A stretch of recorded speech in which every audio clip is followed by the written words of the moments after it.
জুলাই সনদ বাস্তবায়ন না হলে ফ্যাসিবাদের পরিণতি বরণ করতে হবে বলেছেন গোলাম পরোয়ার। তো দর্শক, চলুন দেখে আসি বিস্তারিত।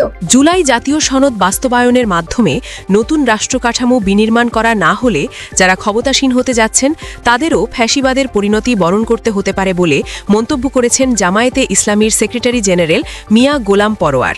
জামায়াতের এই নেতা বলেন, বিএনপি অভ্যন্তরীণভাবে গণভোটে না ভোটের পক্ষে ক্যাম্পেইন করেছে। অনেক কেন্দ্রে ধানের শীষের ভোট আর না ভোট সমান হয়েছে। নির্বাচনের পরে টকশোতে অনেকে জুলাই সনদের যা কিছু ঐক্যমত্য হয়েছে তা সরকার মানতে বাধ্য নয় এমন আলাপ তুলছেন। সংখ্যাগরিষ্ঠতার জোরে যদি জুলাই সনদ বাস্তবায়ন না হয় তাহলে আরেকটি জুলাই তৈরি হবে। যারা ক্ষমতাসীন হতে যাচ্ছেন তারা জুলাই সনদকে অস্বীকার করলে ফ্যাসিবাদের পরিণতি বরণ করতে হতে পারে।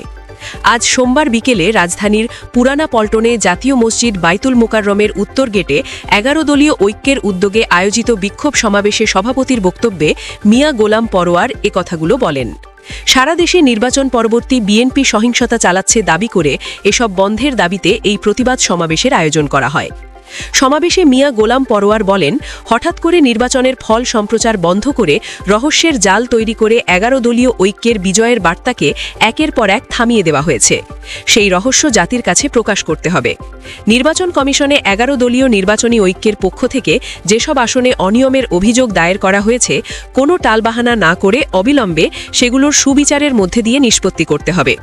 জামায়াতের সেক্রেটারি জেনারেল অভিযোগ করে বলেন, ম্যানিপুলেশন করে নির্বাচনে বিজয়ী হয়েও তারা জাতির ওপর হামলে পড়েছে। খুন, সন্ত্রাস, হামলা, বাড়িঘরে অগ্নিসংযোগ করা হচ্ছে, মা বোনদের ধর্ষণ করা হচ্ছে। এই দৃশ্য ফ্যাসিবাদের চিত্র মনে করিয়ে দিচ্ছে। এ বিষয়ে তাদের সংযত হতে হবে। নতুন সরকারের কাছে জুলাই গণ অভ্যুত্থানের শহীদদের হত্যার বিচার এবং ইনকিলাব মঞ্চের আহ্বায়ক শরীফ ওসমান বেন হাদি হত্যার বিচারের দাবি জানান তিনি। 12 ফেব্রুয়ারির নির্বাচনে মানুষের ব্যালটের অধিকারের সঙ্গে নির্মম তামাশা করা হয়েছে দাবি করে সমাবেশে প্রধান অতিথির বক্তব্যে বাংলাদেশ খেলাফত মাজলিসের আমির মাওলানা মামুনুল হক বলেন, জুলাই বিপ্লব পরবর্তী বাংলাদেশে মানুষ তাদের ব্যালটের অধিকার ফিরে পাবে এমন আশা করেছিল। কিন্তু দুর্ভাগ্যজনকভাবে 12 ফেব্রুয়ারির নির্বাচনে মানুষের ব্যালটের অধিকারের সঙ্গে নির্মম তামাশা করা হয়েছে। সারাদিন শান্তিপূর্ণ নির্বাচনের প্রকাশ্য নাটক সাজিয়ে সন্ধ্যার পর থেকে সূক্ষ্ম ইঞ্জিনিয়ারিংয়ের মাধ্যমে টার্গেটকৃত ব্যক্তিদের সংসদে যাওয়ার পথে প্রতিবন্ধকতা সৃষ্টি করা হয়েছে। ডিপ স্টেটের এজেন্ডা বাস্তবায়ন করতে দেশের প্রশাসন ব্যবহার করা হয়েছে। প্রধান নির্বাচন কমিশনের সিইসি উদ্দেশ্যে মামুনুল হক বলেন, সিইসি, আপনাকে বলতে চাই, আপনার পূর্ববর্তী সিইসির পরিণাম থেকে আপনি শিক্ষা গ্রহণ করুন। আমরা যে আপত্তি জানিয়েছি, সঠিক তদন্তের মাধ্যমে জনগণের ব্যালটের অধিকার যদি ফিরিয়ে না দেন, বাংলার মানুষ জোর করে তাদের অধিকার কেড়ে নেবে ইনশাল্লাহ। পুরনো ফ্যাসিবাদীদের সঙ্গে সখ্য করে বাংলাদেশের রাজনীতিতে যদি কেউ তাদের প্রবেশ করবার সুযোগ তৈরি করে দিতে চায়, তাহলে সেই পথ দিয়ে তাদেরও দিল্লিতে বিতাড়িত করা হবে বলে হুঁশিয়ার দেন খেলাফত মজলিসের আমির।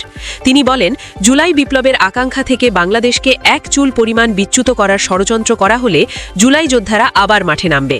সমাবেশে জাতীয় নাগরিক পার্টির এনসিপি মুখ্য সমন্বয়কর নাসিরুদ্দিন পাটোয়ারি বলেন, এবারের নির্বাচনে ভোট চুরি নয়, ভোট ডাকাতি হয়েছে।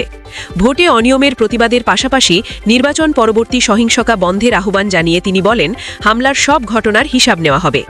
একই সঙ্গে তিনি দ্বিগুণ শক্তি নিয়ে সংসদে যাওয়ার কথা বলেছেন। সমাবেশ শেষে বাইতুল মোকাররমের উত্তর গেট থেকে একটি বিক্ষোভ মিছিল বের হয়। মিছিলটি পুরানা পল্টন, জাতীয় প্রেস ক্লাব, মৎস্য ভবন হয়ে শাহবাগ গিয়ে শেষ হয়। এ সময় তারা বিভিন্ন স্লোগান দেন। জামায়াতে ইসলামী সংসদে যাওয়ার সিদ্ধান্ত নিয়েছে বলে জানিয়েছেন দলটির আমির শফিকুর রহমান। তিনি বলেছেন, বিগত সরকারের শাসনে প্রাতিষ্ঠানিক সব কাঠামো প্রায় ধ্বংস হয়ে গেছে। এগুলো ফিরিয়ে আনতে হলে সরকারি দলের দায়িত্ব বেশি, তাদের মূল ভূমিকা রাখতে হবে। দায়িত্বশীল বিরোধী দল হিসেবে জামায়াত জনগণের সঙ্গে থাকবে। আজ সোমবার সন্ধ্যায় রাজধানীর মগবাজারে জামায়াতের কেন্দ্রীয় কার্যালয় সংলগ্ন আল ফালাহ মিলনায়তনে দলটির নবনির্বাচিত সংসদ সদস্যের সঙ্গে মতবিনিময় করেন শফিকুর রহমান সহ কেন্দ্রীয় নেতারা। সেখানে জামায়াত আমির একথা বলেন।